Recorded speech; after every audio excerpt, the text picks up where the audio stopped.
pagkain siya o hindi patulugin sa labis-labis na pagkamis sa inyo gamit lamang ang isang kandila. Hello mga guys, kumusta kayo? Panibagong araw, panibagong video na naman tayo, and sa araw na ito ay isa na namang video ang aking ituturo sa inyo na simpleng gabay o simpleng pamamaraan na makakatulong sa atin. At bago ang lahat, gusto ko lang mag-disclaimer sa mga taong hindi naniniwala at hindi gusto ang mga kagaya nitong video.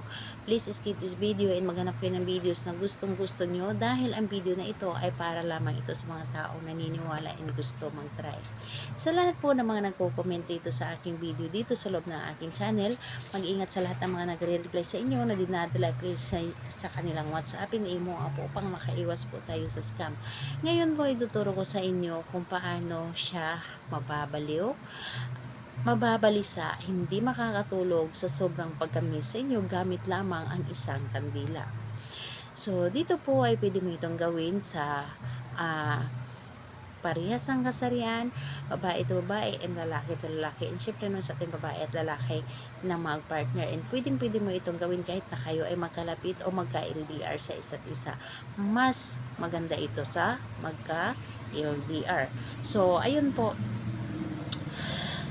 Ang kailangan lamang natin dito ihanda is kandila lamang. So, kahit anong klaseng kandila, basta ito ay kandila, pwedeng gamit na, pwedeng bago, basta ito ay kandila. So, ngayon po, kapag ready na yung kandila is isunod mo i-ready ang inyong sarili. Isunod mo i-ready ang inyong sarili, i-claim mo sa iyong sarili na ito ay gustong-gusto mong gawin. Ito ay para sa inyo and gusto niyo na hindi makatulog o hindi mapakali yung partner ninyo sa kakaisip sa inyo, sa kakamiss sa inyo. Ito ay i-claim po ninyo sa inyong sarili. So, ngayon po kapag ready ka na, pwede mo na itong umpisahan. So, ang gagawin mo, sindihan mo lamang ang kandilang ito at titigan mo lamang ang apoy ng kandila. Titigan mo, kumbaga, kunin mo yung energy ng kandila. Kunin mo ang energy ng kandila dahil ang kandila isa ito sa mga nakakatulong sa ating mga ginagawa o isa ito sa ating mga tumutulong kapag tayo ay gumagawa ng isang ritual, dahil ang kandila ay talagang hinihigop niya lahat ng energy at tinutulungan ka. Binibigyan ka niya ng energy. And ayun po, titigan mo lamang ang kandila at isipin mo ng isipin yung taong mahal po ninyo. Yung taong target po ninyo. And ibubulong po ninyo sa apoy ng kandila habang tinitigan po ninyo yung pangalan at apelyido ng inyong target, at sabihin mo dito kahit sa isip na lamang na mababaliw ka, mababalisa, hindi makakatulog sa sobrang pagkamis sa akin. Gustong gusto mo na makasama ako, gustong gusto mo na mayakap ako, makita ako, makausap ako.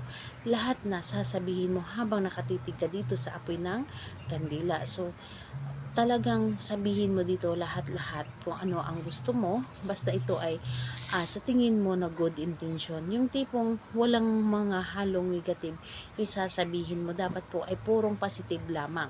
So, sabihin mo dito lahat-lahat ang gusto mo. So, ayun po, kapag nasabi mo na dito lahat-lahat, hayaan nyo muna ng mga ilang minuto yung kandila na nakasindi.